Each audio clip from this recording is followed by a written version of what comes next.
So really excited to be here with you all today, talking about the Book of Baraka, Black business, Newark. There's a lot of hidden gems in the title. I had to rewind and go back and listen to a couple of times. So just really, really thrilled to be in your presence and appreciate all of you. So maybe we'll just kick off and hear a little bit about your businesses. So if you want to start off, Kai, and tell us a little bit about you. Cool. So my name is Kai Campbell. I'm born and raised here. I grew up actually around the corner from the house of Baraka. You know what I mean? So, you know, my father and Mr. Baraka were very tight. So it became one of those things where, you know, it was just communal. And so actually, the Mayor Baraka gave me my first job out of college, working for the National Hip Hop Political Convention.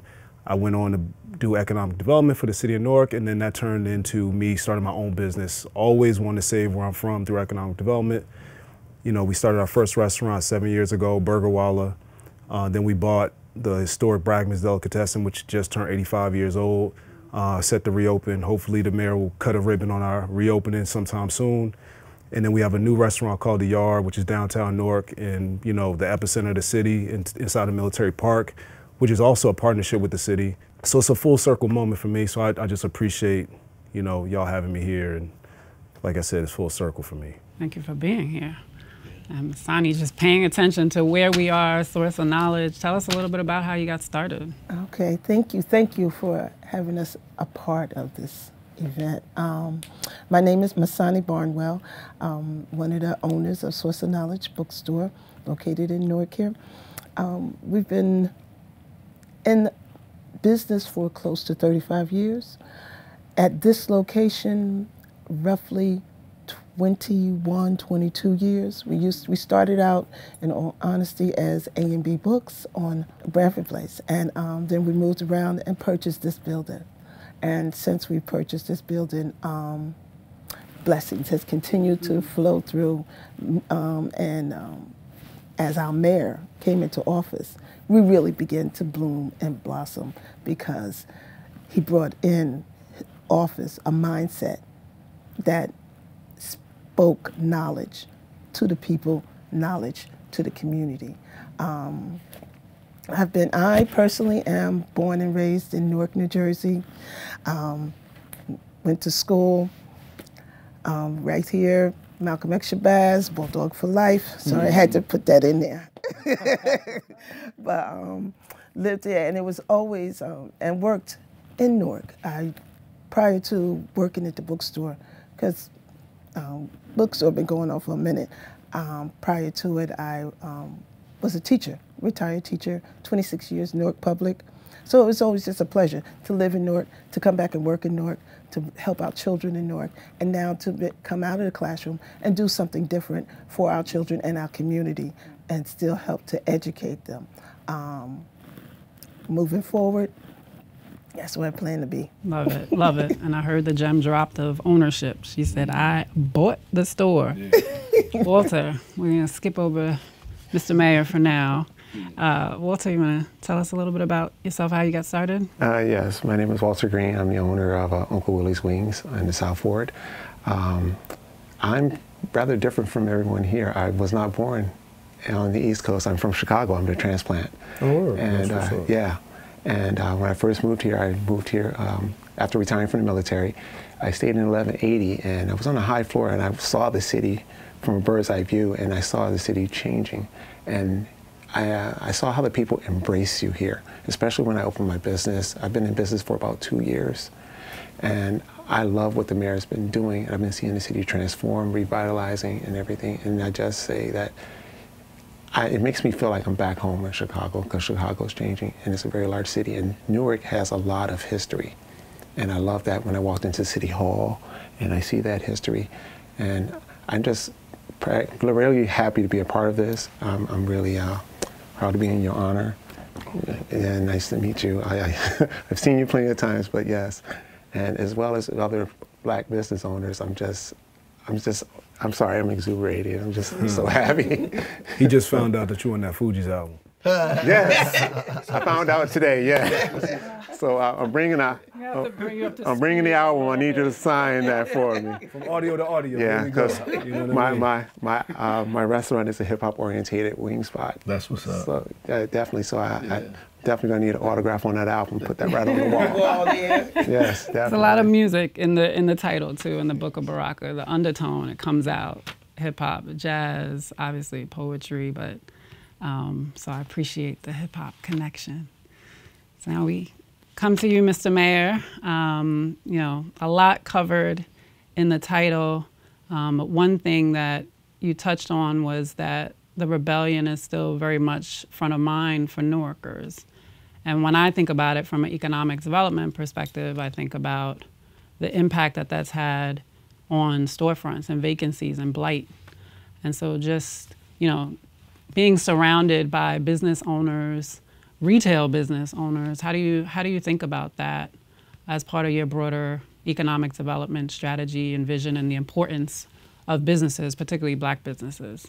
Well, this was good, whoever picked this out. You got the generational kind of thing here, 20, 30 years, Kai in the middle of that, and this brother just started. It's like, it's good to see that, you know, there's some continuity. People who hung on here when times were difficult, people who are making their way in the transition, and people that are coming here that are benefiting from, you know, the kind of work that's been happening. And we want that to continue. We want to support, grow, advance more Black and brown businesses in the city, specifically, you know, go from small businesses to mid-sized to big businesses. And there's a lot of opportunity happening in Newark. We want to make sure that the opportunity doesn't pass us by. And so we have to force it, but we also have to be prepared. So it's like a very deliberate and intentional push on both sides in order for those things to happen.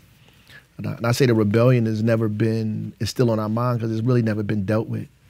Like nobody's ever apologized, nobody ever said, you know, why this happened, or there's been no real discussion between the state and the people. There's a bunch of people who've gotten killed, multi-millions of dollars lost, business destroyed.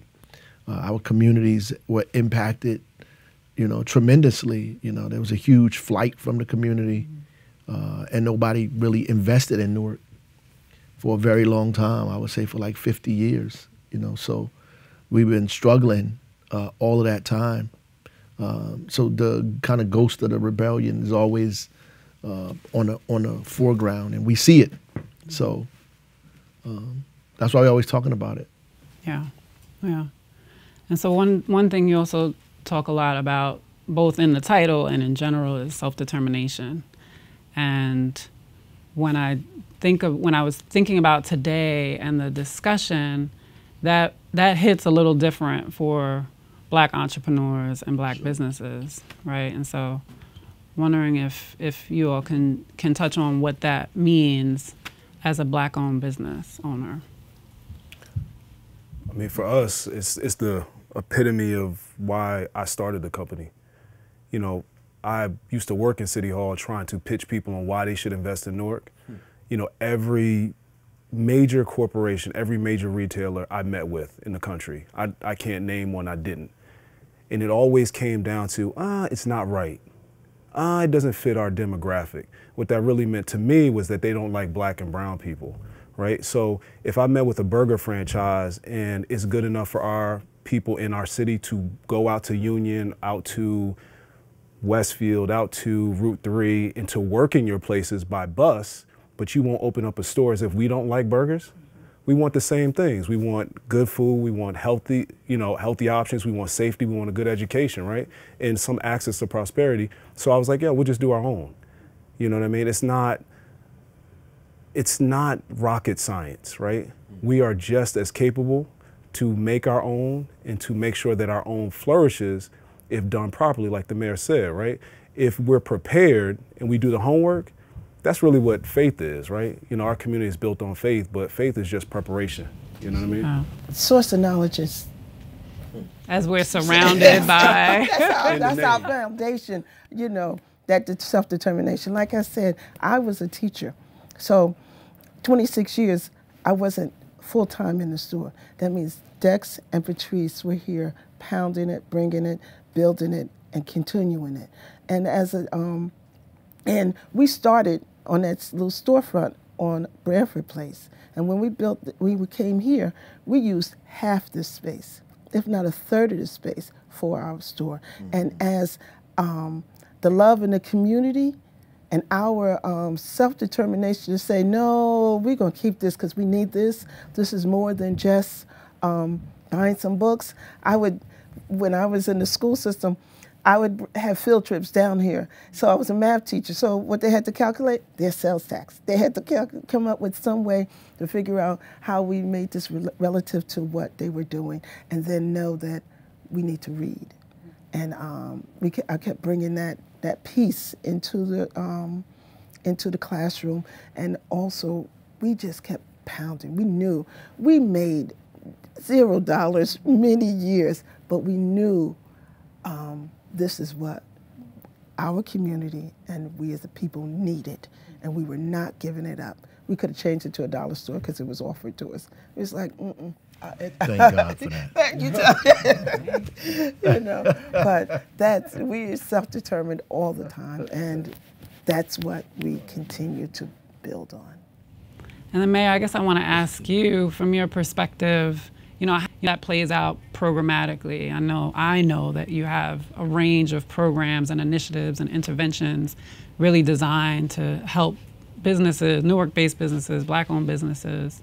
And so when you think about kind of translating the elements and the philosophy and the ideology behind self-determination into programs, what has that looked like for you in terms of resources for businesses? Yeah, I mean, there's one thing to say that people have to be self-determining, and there's another thing to give them the resources and the capital to do that.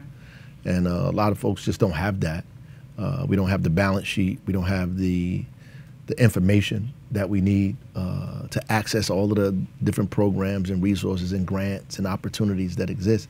So on the one hand, we push all these other people who have this stuff to make sure that it's available to folks, at least give them an opportunity, a chance to come to the table and, get up, fall down, whatever it is that they have to do, but you got to let them at the table. Next, we try to create capital programs like in Invest Newark, give people money up front in order for them to buy the resources that they need in the beginning, or pay their folks in the beginning, like the whole lead service line thing. We gave people almost $250,000 up front to buy equipment, lease equipment, pay folks up front. And they did that, and as a result of that, some of these businesses are not just the now they're the primary on some of these jobs across the state, and they're not just the subcontractor. So that's an example of what we try to do. We have a policy that makes developers, find a minority co-developer. If you are developing in the city, you have to have a minority co-developer. If you are getting huge tax breaks from the city, you find somebody and bring them onto your project, not as a sub, but as a partner. And that's important. Us raising money for Black and brown businesses with the 40 Acres and a Mule Fund, just really seeding that and trying to, get more people to put money into it. That's designed to give money to these businesses to start, to grow, to expand. I mean, right now is the time to do it. Everybody is like pro-Black today. So seize the moment. At the end of the day, there's a lot of funds that are available. We just don't know where they at. Like, all these businesses got these monies. I would love to see where those monies are and how they're going directly to businesses in our community. Yeah. No, definitely. And thinking about how you sustain that, right? So it's beyond the moment. So he touched on a few programs and the intentionality there. So in addition to investments, it feels like representation, right? Like, I'm seen, I matter, my role here in the city matters. So Walter, you want to talk a little bit about any resources or knowledge that you've pulled on throughout your journey in order to be running a successful business? A lot of my drive and things that, for me, basically keep my business going, I pull from the people. Newark has very prideful people, and there's a lot of power here. They're very knowledgeable, and you can smell it, you can taste it outside. And from that, I have basically pulled that into my drive into making my business successful, and getting to know different people, feeling embraced by everyone. I mean, me being a transplant, I mean, being recognized and such like that. So I can say that I'm very grateful for that, and that's one of the things that I have pulled from Newark itself. I'm proud to be in Newark. You know, a lot of my family tell me, they're like, you're not from Chicago anymore. So they disowned me. So I'm glad to be adopted and be here. Yeah. So. Mayor Baraka's presence and the opportunities that he opened for once he became mayor that we had no idea was there. Those resources, tapping into going to City Hall, never went to City Hall. There was no reason to, because we didn't think there was anything in City Hall for us that could help us. And I must say this administration has shown that there is resources for us as a people that's out there, and we have to really be ready and knowing how to go out and get it.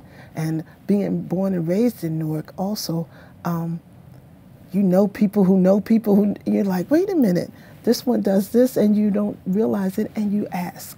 It helped us to ask questions. He and his administration helped us to ask more questions, to go outside, because our business really, we didn't have the credit.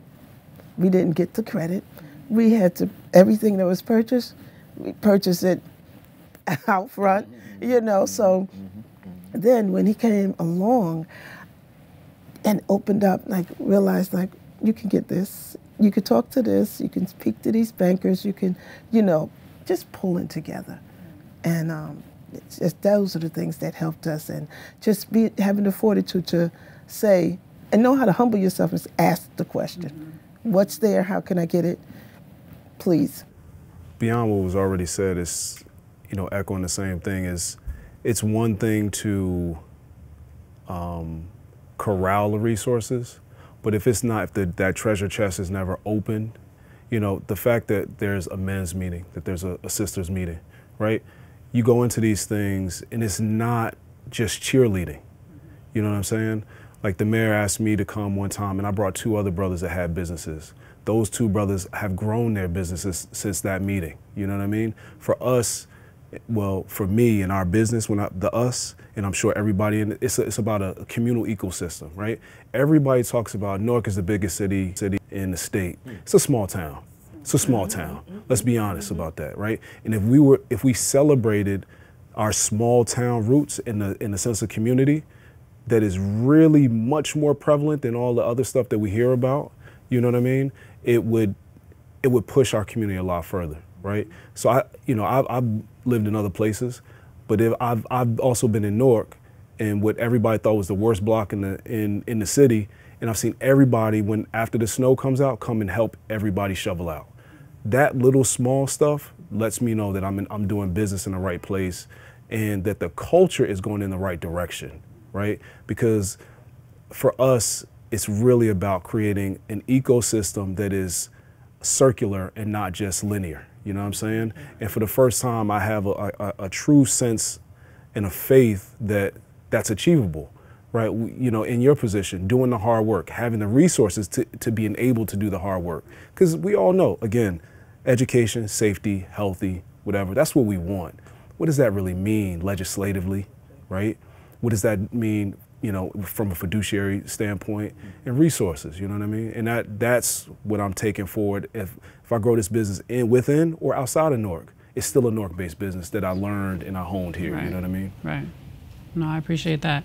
And for your reference in terms of circular, not linear, it makes me think about sustainability as well, right? And so the mayor mentioned kind of that many people discovered racism existed following the murder of George Floyd. And so, you know, there was this surge of funding and interest, and I think you said everybody is now pro-Black all of a sudden. But what does that mean from a business owner's perspective, or more from a resources perspective? How do you ensure that sustainability of funding, of interest, of kind of right sizing, right? So wonder any of your thoughts on ensuring sustainability. What might that look like? Mayor, if you want to start. Yeah. One, I think we have to let people know that clearly what we want and what we need. That's why I wrote that poem, because it's not enough for the NFL to allow you to like put a slogan on the back of your helmet, or the basketball teams to put things on the floor. Like, that's not what we want. It's not. I mean, it's cool, but that's not what we want. We don't need it either, because it's not changing anybody's lives that they have, resist, oppression on the back of their helmet. It's a cool message, but ultimately, all of these funds that are coming, we have to make sure that they're going to people that we know, like in places that we can identify, touch, and grab, and that is real, and not just like a statement a corporate policy statement put out there by individuals who don't want you to burn down their building, right? So, the same way people put Black business here, when the rebellion was going on, right? We need people to actually help these businesses grow. And in terms of policy, we have to keep it at the forefront. Those of us that are in the throes of power in government, we have to keep it at the forefront. We have to always talk about it and create policy that support that and push it consistently. Like, we can't even have a conversation in New Jersey about reparations. We can have a conversation about the wealth gap, but we can't even use the word reparations because it's triggering to people, And the interesting thing about it being triggering is like nothing happened to them, right? It happened to us, and so we have to always push for that and make sure that it's codified, if not in law, in contractual agreements, right? And I found that way to be easier, that when we are dealing with these people, even the policies and laws that you have, they find a way to water them down or make them ineffective. The best way in my work here is to put it in their people's contract. Say, when you sign this contract, these are the 3 things you have to do, or else you're in breach of contract. You must do that. You have to hire people from Newark. You have to have specific residents in this community. You have to invest this amount of money. All of that stuff has to be written out clearly.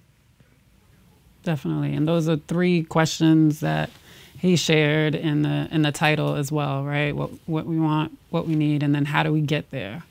And so, would love to hear your takes as business leaders on how we get there and where there is for you. I mean, for us, it starts with being unapologetic about who we are as a brand, who we are as a people. So much of, you're not from Jersey, but Jersey has a stigma, right? In the country. Well, Newark has a stigma within the stigma, right?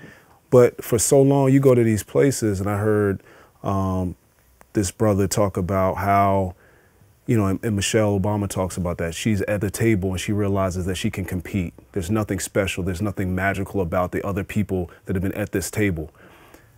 I know more people, that have gone to Stanford or Harvard from Newark than I do from Summit. You know what I mean? And they've gone there and they've done well and they've competed. It's about being unapologetic about, this is the system that raised me. There's nothing wrong with this system. In effect, actually, it's prepared me better than your system.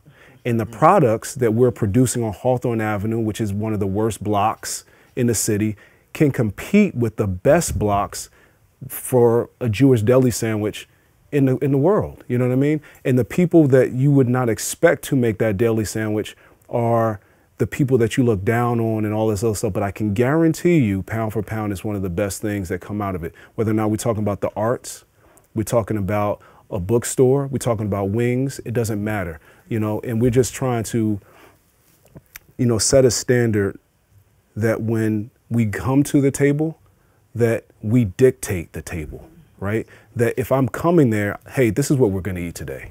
I'm not going to eat what you're forcing me to eat or something like that.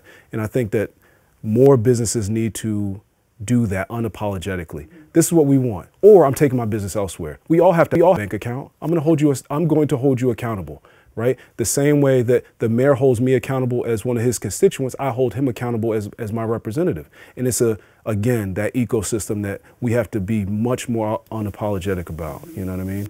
And that feeds down into business, for me, for us.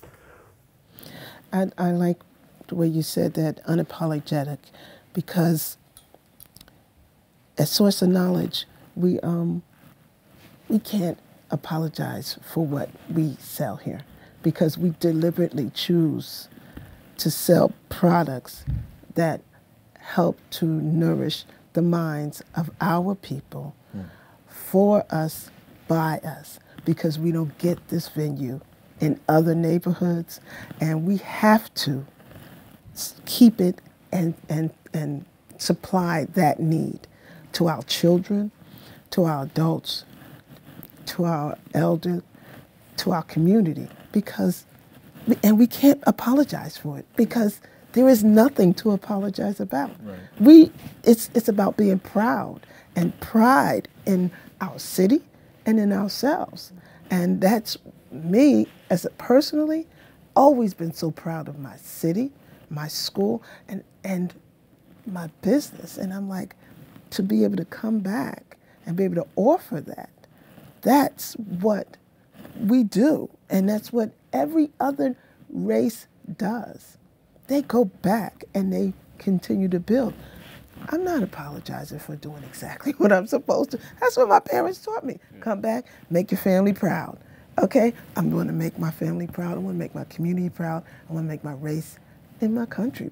Okay, if you want to say it, my city, but definitely my city. But I want to take that pride, and we build it, and we grow it, and we see one another doing it, and we help one another, and we pull each other up. I cannot be the only one to eat. We got to all pull one another and let us know that this here level playing field doesn't exist for us unless we continue to make sure we build one another. And that table Michelle's talking about, we got to make sure we bring the table. Right. I don't want to be at their table. I want to bring the table and everybody set it our terms, unapologetically. That's it. I think they both hit it on the head. Definitely. I don't think I could add too much more to it. And but yeah, being in South Ward and on Freeland Housing Avenue, I chose the name Uncle Willie because it's very much, I felt like a black uncle. And when I'm there, it's not just for food or anything. You're going to get a conversation, but you're going to also get something from me, as far as like I've done things as far as helping people to get into different job programs and such like that, or pay for their books doing programs. And I also host an event down there annually, you know, to help out. And I love the people of Newark.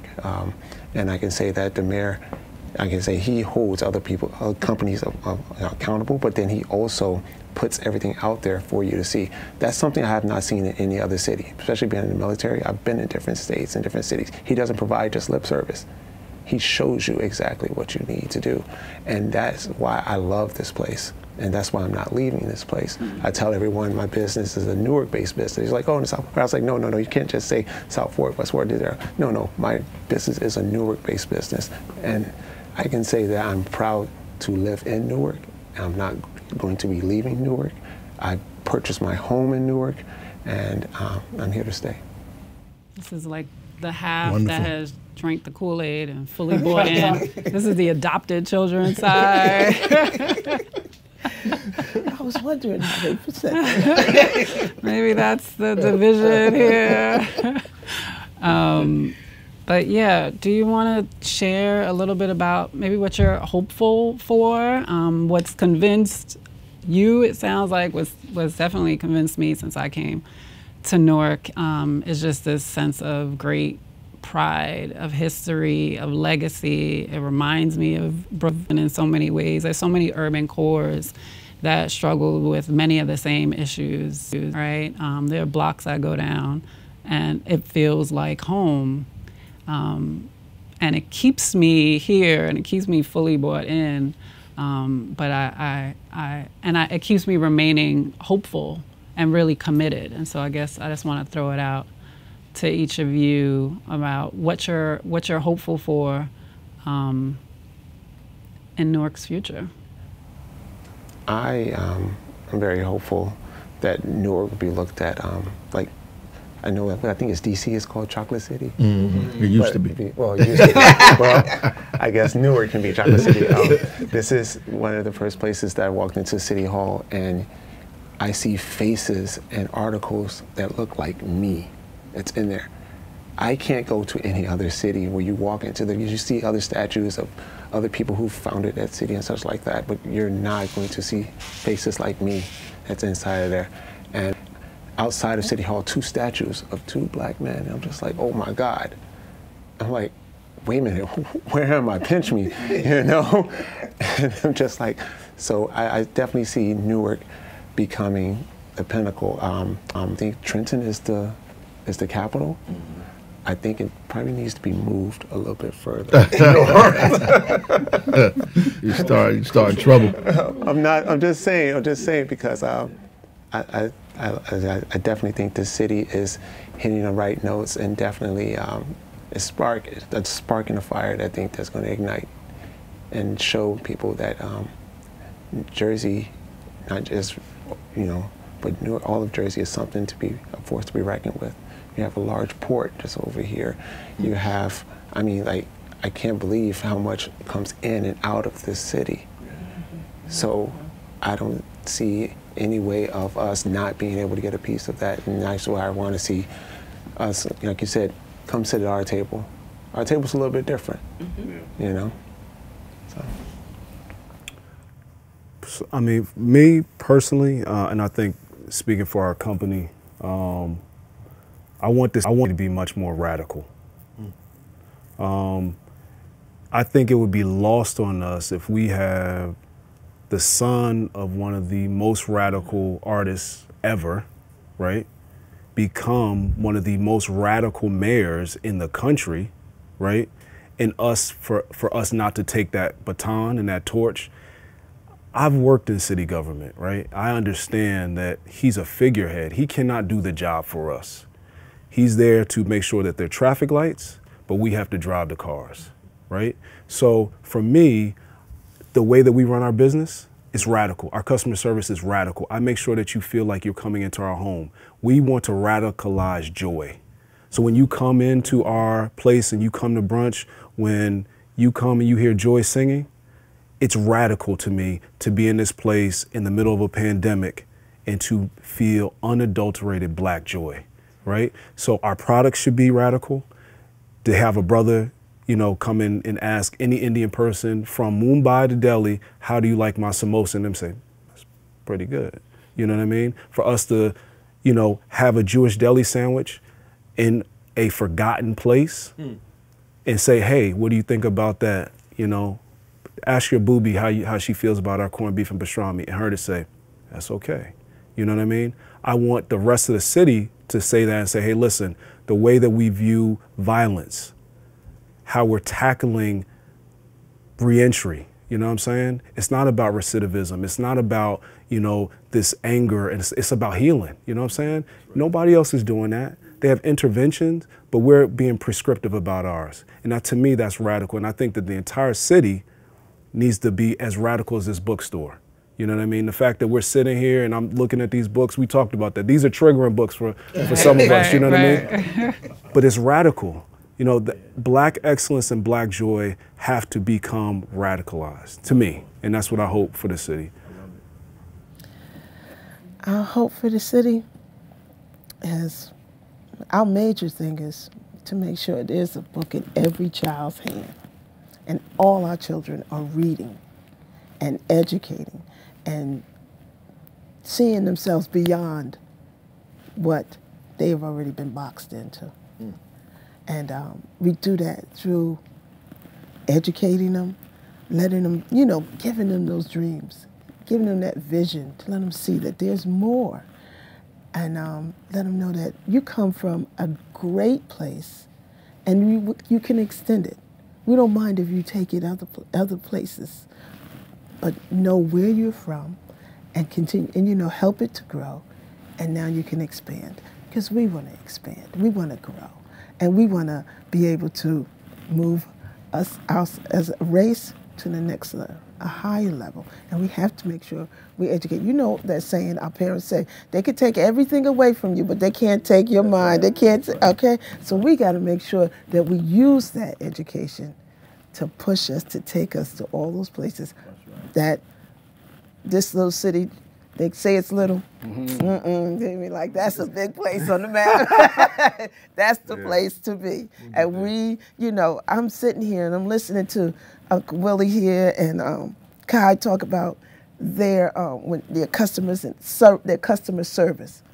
That is priority, is it not, in a business, our businesses. And to hear y'all say the same thing me and Patrice always say, oh, we like for people to come in and learn. This is more than just a bookstore. This is a home. We want to welcome you. Welcome home. Please know that this is yours because we can't exist if you don't come in and if you don't feel welcome. And we want that. And we want the city to be that. I love it. I love it. And it doesn't escape me that we're sitting in a bookstore surrounded by knowledge, source of knowledge. And you're talking about education, and we're talking about storytelling, and we're talking about legacy and the arts. And all of that is like wrapped up into one when you think about Newark and the power of its future. So I'll give you the last word, Mr. Mayor, in terms of what you're hopeful about in our future. Well, I think what all of them said is right on. I just had I do a book club, and I just had a book club meeting with the kids from Arts High. We were reading The Warmth of Other Suns. And those kids are so brilliant, and you know, they're so clear. And one of the recurring themes that kept coming up with these kids was that we have to hear the stories from our perspective, meaning that they read a lot of stuff that's written from other people and not by people who they can relate to, which is why the source of knowledge is incredibly important. And these are kids begging for that, literally, after reading The Warmth of Other Suns.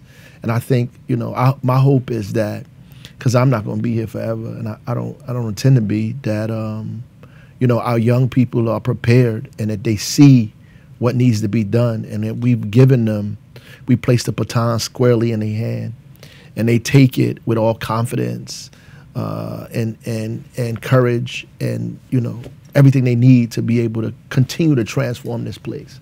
Because I don't under the illusion that the amount of time I spend here is like an eternity. It feels like eternity to me, but at the end of the day, like, there's so much more to do. There's so much to be done. Obama said when he was at Weequahic Park, to me, he said, you know, I wish I could have gave all Americans health care, but there's about 30 million more Americans that have health care because I was the president. And that just stuck with me, right? When I left, I said, wow, you know, that's real. I mean, this man is all kind of stuff stopping him from doing whatever he wanted to do, but ultimately, you know, we have to make the place a little better than we found it, and then pave a way for other people to take it further than you did. And that, you know, I'm hopeful that that's going to happen. I'm happy that I'm very confident that that's going to happen. We are too.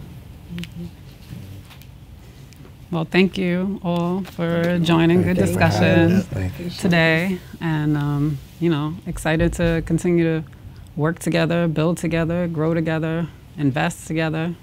Thanks to the mayor and Audible, kept us in business. Newark Working Kitchens. I mean, without that initiative, we not only one of our stores, all of our stores would have been out of business. So, you know, we at every chance we get, we know that it took a lot for this company and this administration to come through, and with all the resources to put that together to in effect save a bunch of us. So we appreciate that. It has.